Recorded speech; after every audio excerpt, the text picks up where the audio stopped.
કેમ છો મિત્રો? મજામાં? વામજા એજ્યુકેશનમાં તમારું હાર્દિક સ્વાગત છે। આજના વિડીયોમાં, આજના લેક્ચરમાં, આજના ટોપિકમાં આપણે વાત કરવાના છીએ કે ધોરણ 10માં માસ પ્રમોશન આપવામાં આવ્યું છે તો તેમનું રિઝલ્ટ કેવી રીતના બનશે, તેમનું પરિણામ કેવી રીતના બનશે અને આજની આ જે ઇન્ફોર્મેશન છે તે સચોટ ઇન્ફોર્મેશન રહેશે। કારણ કે મિત્રો આપણું જે ગુજરાત માધ્યમિક અને ઉચ્ચતર માધ્યમિક શિક્ષણ બોર્ડ ગાંધીનગર ખાતે આવેલું છે તેને જ આ એક પ્રેસ નોટ બહાર પાડેલી છે, તેમાંથી જ આપણે જોવાના છીએ।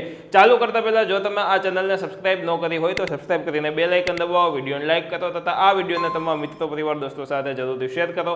ચાલો આપણે આ વિડીયોની શરૂઆત કરીએ। જોઈએ તો કે 3/6/2021ના રોજ મિત્રો આ એક નોટિસ બહાર પાડેલી છે કે ધોરણ 10 બોર્ડની જાહેર પરીક્ષા 2021ના બદલે નિયમિત વિદ્યાર્થીઓને માસ પ્રમોશનથી પાસ જાહેર કરવાની જોગવાઈ અનુસાર પરિણામ તૈયાર કરવા બાબત અને જેટલી જરૂરી માહિતી છે તેટલી માહિતી આમાં હું તમને બતાવીશ। બાકી આખી જે આ પીડીએફ છે આપણી ટેલિગ્રામ ચેનલમાં મૂકી દીધી છે, ટેલિગ્રામની લિંક ડિસ્ક્રિપ્શનમાં છે, જરૂરથી તેમાં તમે જોઈ શકો છો। તો ચાલો મિત્રો ચાલુ કરીએ।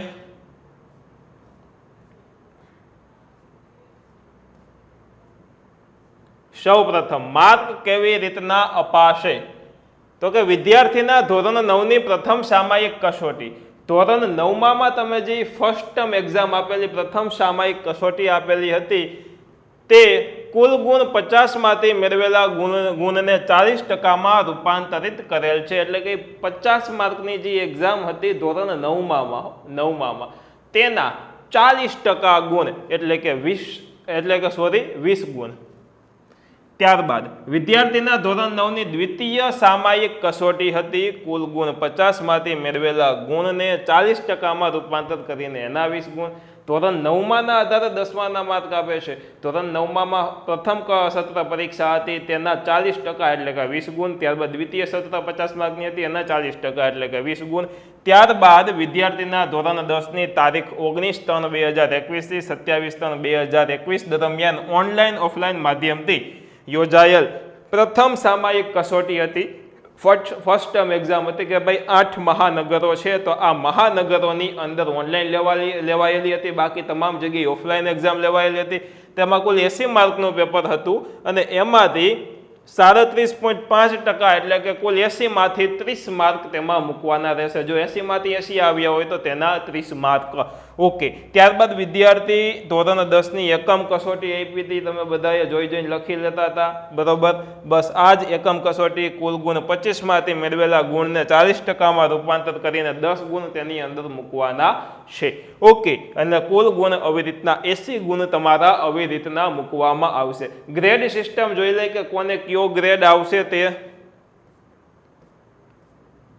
આ તમામ માહિતી તમારે જોતી હોય તો જરૂરથી તમે આ પીડીએફમાંથી વાંચી શકો છો, જરૂરથી વાંચવી પણ જોઈએ, ખ્યાલ આવે કે કેવી રીતના માર્ક મૂકવાના છે અને ટેલિગ્રામમાં મૂકેલી છે, જરૂરથી જોઈ લેજો। જોઈએ હવે ગ્રેડ સિસ્ટમ કે ભાઈ A1 ગ્રેડ, A2 ગ્રેડ, કયો ગ્રેડ કોને આવશે તો 91 થી 100 માર્ક જેના આવશે તેને A1 ગ્રેડ આવશે, 81 થી 90 માર્કની વચ્ચે આવશે તો A2 ગ્રેડ આવશે, 71 થી 80માં B1, 81 થી 70માં B2, 51 થી 60માં C1, 41 થી 50માં C2, 33 થી 40માં D ગ્રેડ આવશે અને F ગ્રેડ એટલે કે ફેલ કોઈ થશે નહીં। ઓકે, આજના વિડીયોમાં મારે તમને આ જ માહિતી આપવાની હતી, એકદમ ઓછા સમયમાં સચોટ માહિતી મેં તમારા સમક્ષ મૂકી દીધી છે।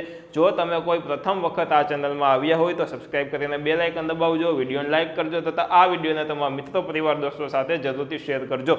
અને જો તમે ધોરણ 10માં હતા, માસ પ્રમોશન અત્યારે મળ્યું છે તો આ જરૂરથી પીડીએફ ડાઉનલોડ કરજો અને આખી સમય કાઢીને વાંચજો, વાંચવા જેવી વસ્તુ છે। ઓકે, ફરી મળશું એક નવા વિડીયો સાથે, ફરી પધારજો। બાય, જય હિન્દ, વંદે માતરમ, આવજો, ધન્યવાદ। ટેલિગ્રામની લિંક ડિસ્ક્રિપ્શનમાં છે, ધન્યવાદ।